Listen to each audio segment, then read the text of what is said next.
Welcome to Slow is Good, a podcast for entrepreneurs who want to think outside of the box to grow slow and have a greater impact.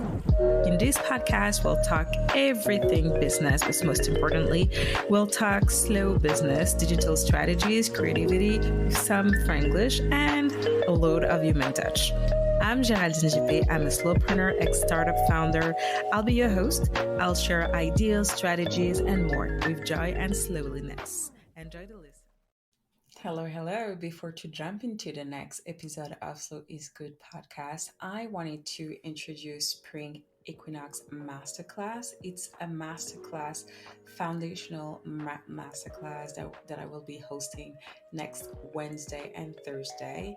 If you are willing to take a deep dive into inner leadership, using the cycles, the season, this is the place to be. It's an entirely free masterclass. There will be two amazing, souls joining me, teaching you about, cycles, human design, and more. And also we'll have a VIP night Thursday. So please come and join. You can find all the information on geraldinejippé.com. Register now. And I'll see you there. Hey. Welcome to another episode of Slow is Good, everybody. So I'm very excited. I had to take a break from content creation over the last couple of days simply because it was too much. I'm using multiple channels. I decided to create some sort of visibility or I will say content lab over the last couple of months, and this is working. The result, I would say thousands of views on TikTok. I have 6-figure views on Pinterest. Believe me, it's incredible. And then it drives opportunities to the business, and we love that.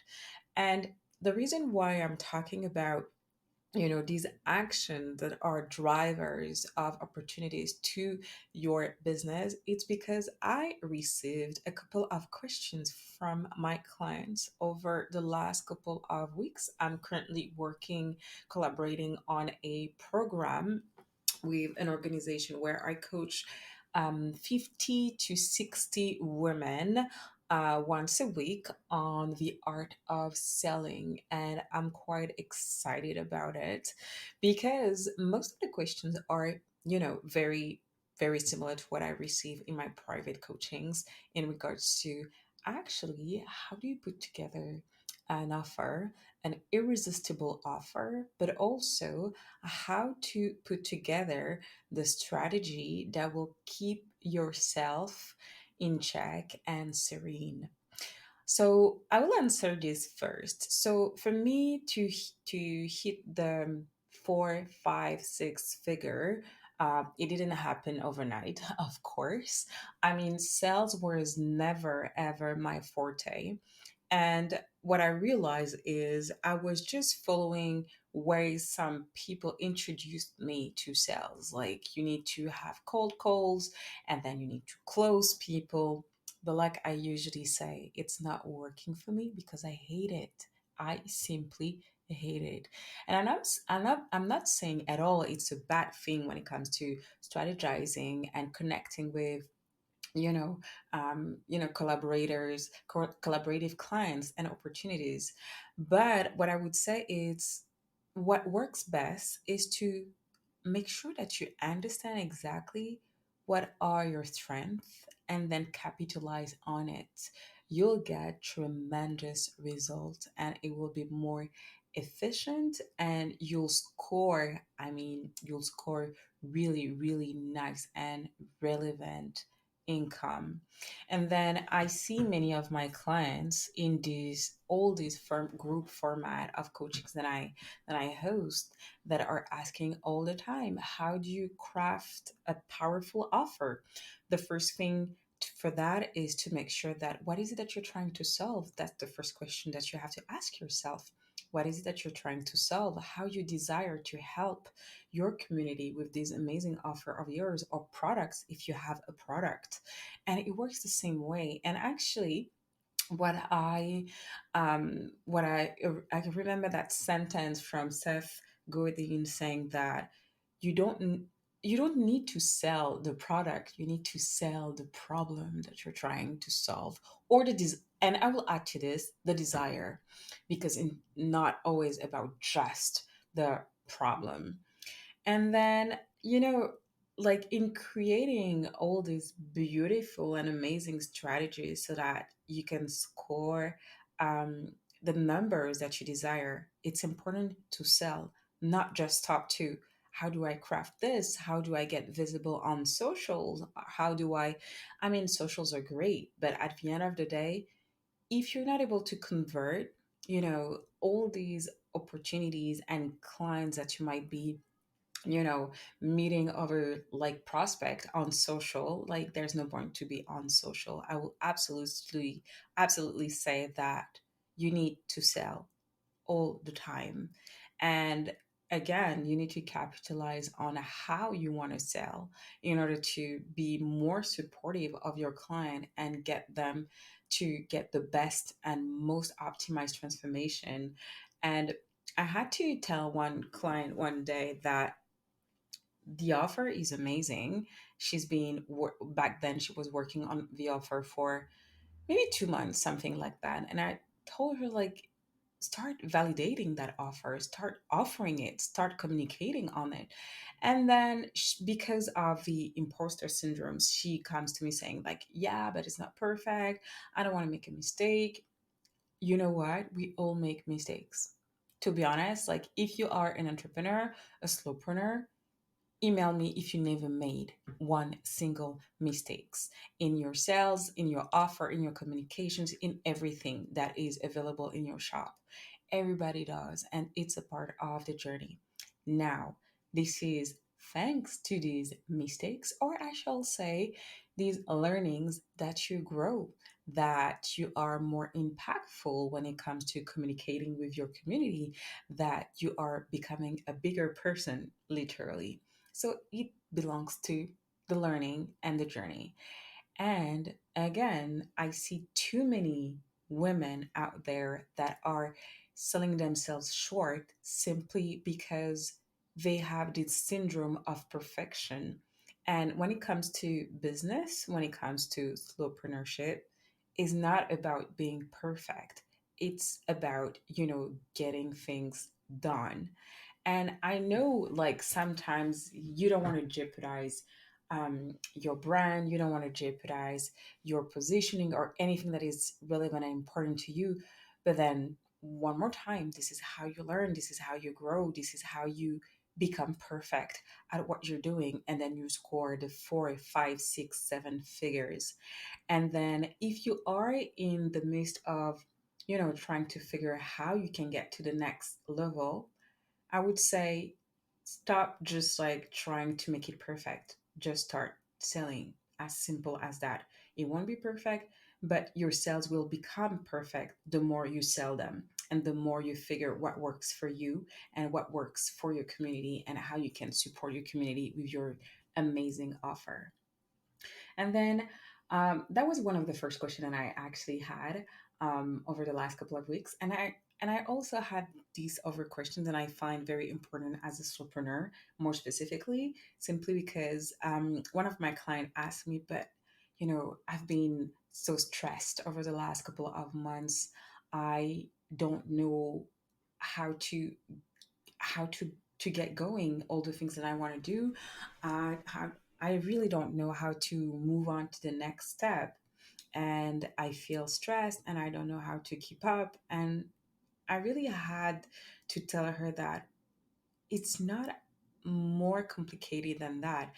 Well, I'm saying that now, but I do remember back then when I decided to pivot to slowpreneurship and to make sure that I will be making a priority of being well and being slow and serene in my business. It didn't come like easy, actually. I had to work on myself, on my mind, because I was stressed just to be slow, to take the time off my eyes off my screens like cells and computer or even tablet. And I remember back then I was just like trying to relax, but that was almost impossible because just the ring of, you know, an email coming was just for me like so stressful. And I had to put in place some rituals and some practices so that I can start learning how to be off a screen, and also be more present and more mindful in spending time and quality time with my loved ones. And it came with time, setting more boundaries, um, learning to say no, because that's something that many people pleaser are facing, is the art of saying no is not always easy. But you know, when you say no to someone else, you're actually saying yes to you, and that's something that I had to learn over the last couple of years. And I think it's important just to set very strong boundaries so that you are very cautious on how you spend your time, your energy, and be more efficient in how you want to allocate your time for things that are meaningful for you. And it's the same thing when it comes to, you know, being more mindful on how you make sure you keep everything in check and balance for your daily routine.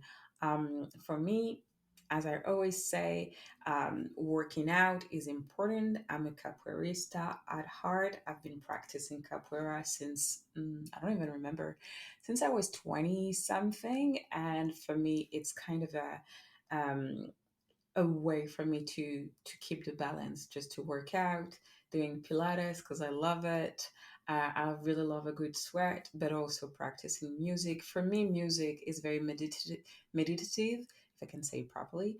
And it's also a way just to get my brain to focus on something else, and also to, you know, create that space that we actually need in order to solve problems in our brain. And I used to be someone like that will be obsessed with every challenge that will come my way in my business. And I would go through many sleepless nights simply because I would be willing to find immediate solution. And I realized, like, you know, having more space, um, taking some time off, like taking that breather that is like necessary, gave me these solutions that I was looking and seeking for, sometimes weeks, months. And I would say this, like, if you don't even know where to start in order to give yourself this spaciousness, I mean, just like start putting the music on and just dancing, and you'll see, you know, your energy shift, and you'll see more, um yes, more spaciousness, but also more results when it comes to impacting your sales results as well. Because if your energy is in a positive mode, then it's easier to get the hard things done, if it is sales for you, if it is managing your team, or if it is just like, you know, having even more personal challenges. And I mean, it's very important, whatever, wherever you are in your journey to your 4, 5, 6 figure mark, it's important to give yourself the space to reach out these marks, and focus on selling, but selling with your own strength, so that you don't, you know, waste energy on things that are not you or don't fit with you. And then you will struggle and struggle and try to push and push, and you won't see any result but only disappointment. And I mean, I share this simply because I experienced it. Going against your nature sometimes um, is not the most adequate way to get the result that you desire, especially if you are in this wave of growth where you want to impact, you know, in a bigger way your community. That's very important, just to keep that in mind. But also, um, as a slowpreneur, um, really my takeaway is the following: it's not because you're pushing that you're gonna get that result that you really strongly desire. I think, and what I've experienced is just like going with the flow, enjoying the journey has been very important, but also enjoying the space that you might need in order to create the wealth, the money, the impact, the sales, and the growth. So I really hope that this helps, especially if you are looking at strategizing on how to get, you know, bigger sales. Don't beat yourself up, but focus on what are your, key strengths. There are a couple of things that you can do in order to understand exactly what are your key strengths. And if you haven't registered yet for my next upcoming masterclass, where we'll dive actually on foundational knowledge on how to get to really know yourself, please register. It's 100% free. You'll get access to two powerful souls that will guide you into understanding exactly how to tap into human design, and also women archetypes, which are, especially if you are a woman founders and trying to scale in that sense, trying to tap into your, I would say, inner power. This is the place to meet with other founders. So hopefully you love this episode. Feel free, as usual, to share your comments, your feedback, your little stars on Apple Podcast. And also, if you have any subject that you would like me to discuss on the next episode, I will be absolutely delighted if you'd like to share at hello@geraldinejippé.com. See you next time. Thank you for listening to the last episode of Slow is Good. Thanks for showing some love. Please share it with your community and your loved ones. Don't hesitate to follow us on social media, on Instagram at Slow is Good. Please share your reviews, feedback, and add some listed stars on iTunes and Spotify. This is very useful for us and to support us and for us to keep on going. I'll see you next time.